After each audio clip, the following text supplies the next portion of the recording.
Hello friends, तारा education में आपका बहुत बहुत स्वागत है। आज के वीडियो में हम लेके आए हमारा पर्यावरण उच्च प्राथमिक स्तरीय क्लास 6, 7, 8 के लिए चैप्टर 2 हमारे प्राकृतिक संसाधन।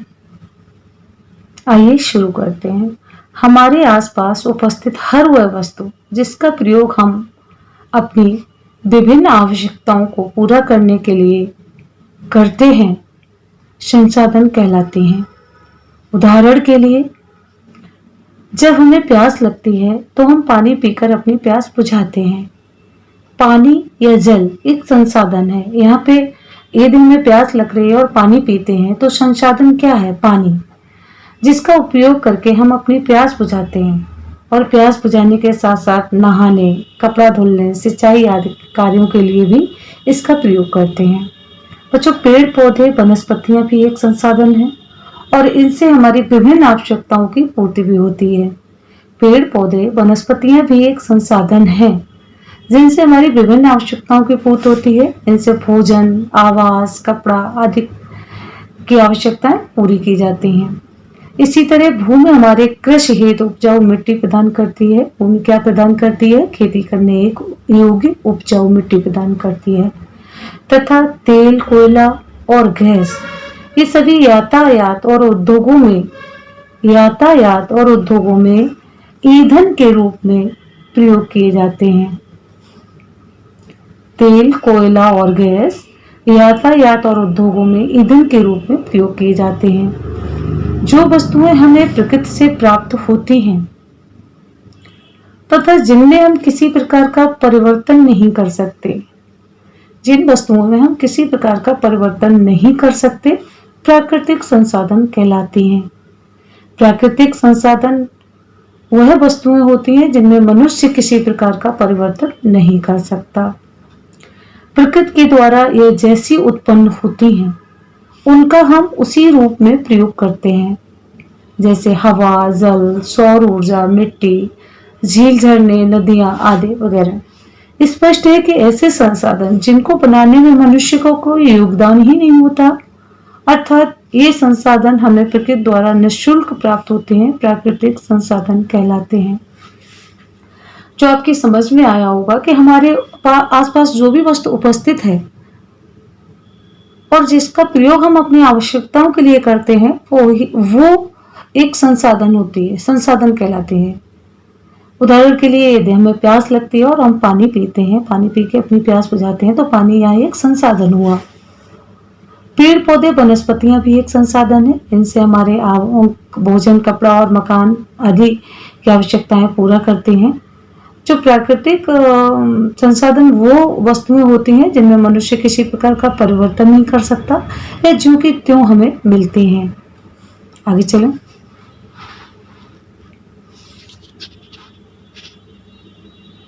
मनुष्य की प्रगति, विकास तथा अस्तित्व प्राकृतिक संसाधनों पर ही निर्भर है।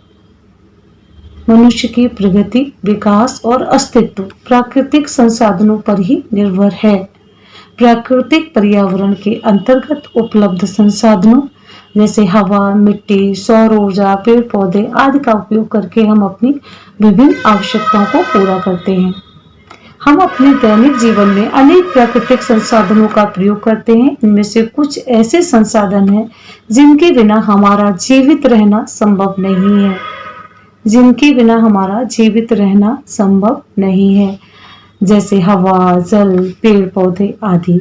इसके अलावा कुछ प्राकृतिक संसाधन ऐसे भी हैं जो हमारे जीवन को आसान व सुखमय बनाने में हमारी सहायता करते हैं, जैसे खनिज पदार्थ, पेट्रोल, डीजल, कोयला आदि। प्राकृतिक संसाधन हमें प्रकृति द्वारा दिए गए उपहार हैं जो हमारे लिए बहुत उपयोगी हैं।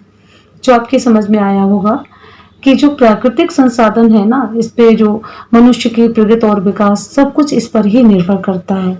प्राकृतिक पर्यावरण में उपलब्ध साधन जैसे हवा, मिट्टी, सौर ऊर्जा, पेड़ पौधे आदि का उपयोग करके हम अपनी विभिन्न आवश्यकताओं को पूरा करते हैं। और इनमें से कुछ प्राकृतिक संसाधन ऐसे हैं जिसके बगैर हम जीवन की कल्पना ही नहीं कर सकते हैं। वो प्राकृतिक संसाधन कौन से हैं? हवा, जल, पेड़ पौधे आदि।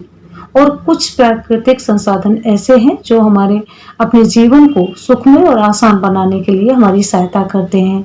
इनमें से प्राकृतिक पदार्थ, खनिज पदार्थ, पेट्रोल, डीजल, कोयला आदि।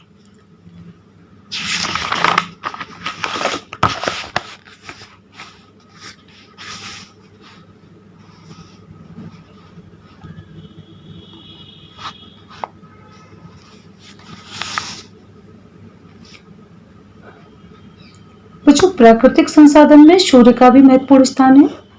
पृथ्वी में समस्त जीवन का आधार सूर्य ही है। सूर्य पृथ्वी पर ऊर्जा का प्रमुख स्रोत है। पृथ्वी पर जो ऊर्जा का स्रोत है वो सूर्य है। यह एक महत्वपूर्ण प्राकृतिक संसाधन है। सूर्य से हमें गर्मी मिलती है। सूर्य हमारे दैनिक जीवन में बहुत ही उपयोगी है और इसकी उपयोगिता निम्नलिखित है। चलिए जानते हैं कौन कौन सी इसकी उपयोगिता है। नंबर 1, जल चक्र बनाए रखने में। नंबर 2, वायुमंडल में वायु प्रवाह रखने में। जलवायु को नियंत्रित करने में। पेड़ पौधों को भोजन बनाने के लिए ऊर्जा प्रदान करने में। घर में नमी सीलन को दूर करने तथा कपड़े सुखाने में। हमारा शरीर सूर्य के प्रकाश में विटामिन डी बनाता है जो हमारी हड्डियों को मजबूत रखने के लिए आवश्यक है। सूर्य से हमें इन चीजों को ये चीजें प्राप्त होती हैं।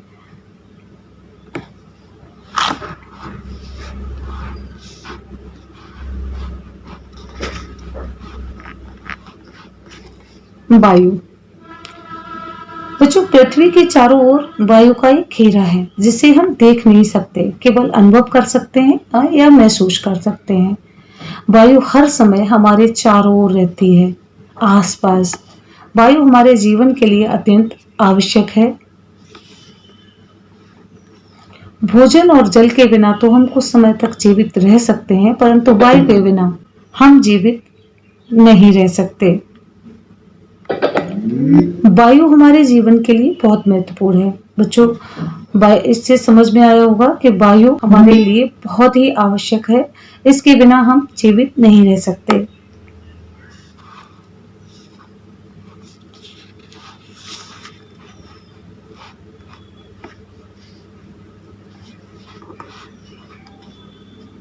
जल।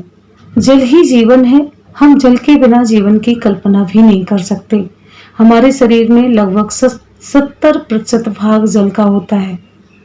बच्चों, मनुष्य के शरीर में 70% भाग जल का होता है। जल शरीर के रक्त को तरल बनाता है।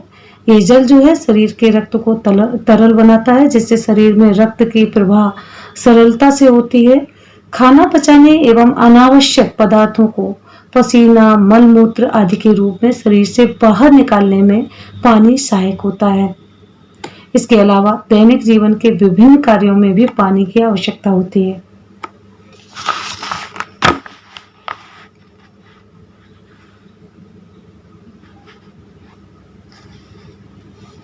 भूमि। वायु और जल की तरह भूमि भी हमारे जीवन का आधार है। भूमि ही है जो हमें फल, अन्य सब्जियां, औषधियां, इमारती लकड़ियां प्रदान करने वाले पौधे और वृक्षों को जीवन का आधार देती हैं। भूमि ही जल तथा खनिजों का भंडार है। खेती एवं वनों के लिए भूमि का होना अत्यंत आवश्यक है। बच्चों, जिस तरीके से वायु और जल के बहुत ही महत्वपूर्ण संसाधन है, उसी तरह भूमि भी, बिना भूमि के हम फल, अनाज, सब्जी, ये सारी चीजों की हम कल्पना भी नहीं कर सकते। इसलिए भूमि का भी भूमि भी हमारे लिए बहुत आवश्यक है।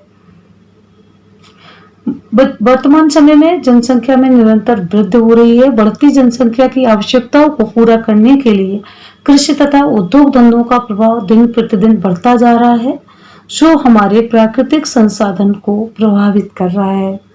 यदि हम बिना सोचे समझे लगातार प्राकृतिक संसाधनों का दोहन करते रहे तो वह दिन दूर नहीं जब हम इन सबसे वंचित हो जाएंगे।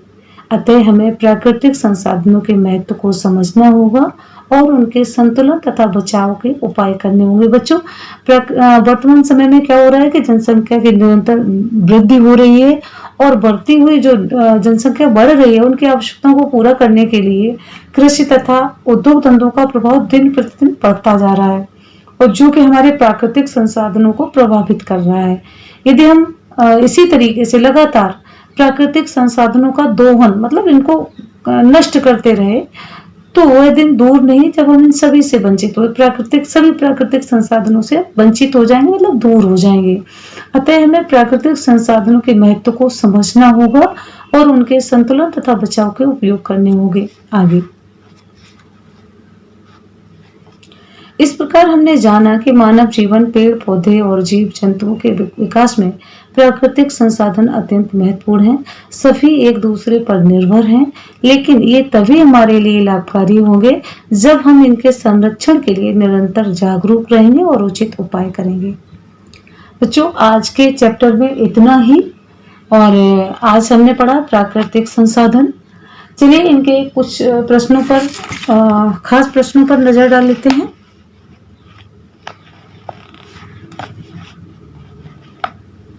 बच्चों, संसाधन किसे कहते हैं? जैसा कि मैंने बताया, हमारे आसपास उपस्थित प्रत्येक वस्तु जिनका प्रयोग हम अपनी विभिन्न आवश्यकताओं को पूरा करने के लिए करते हैं, संसाधन कहलाते हैं।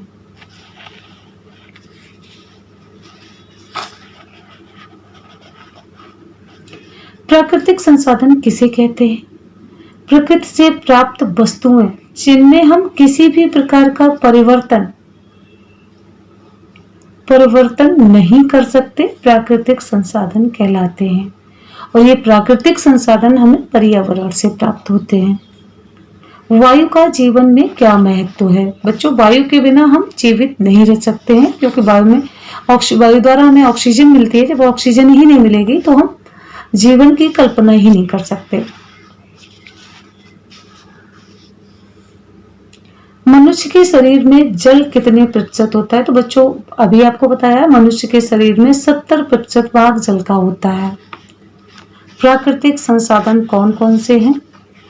प्राकृतिक संसाधन हवा, जल, सौर ऊर्जा, पेड़ पौधे, मिट्टी आदि प्राकृतिक संसाधन हैं। तो बच्चों, आज के वीडियो में बस इतना ही। आज का वीडियो आपको कैसा लगा कमेंट करके बताएं। अगर आपको वीडियो पसंद आया हो तो लाइक करें और अगली वीडियो की नोटिफिकेशन आपको मिलती रहे, इसलिए आप हमारे चैनल को सब्सक्राइब जरूर करें।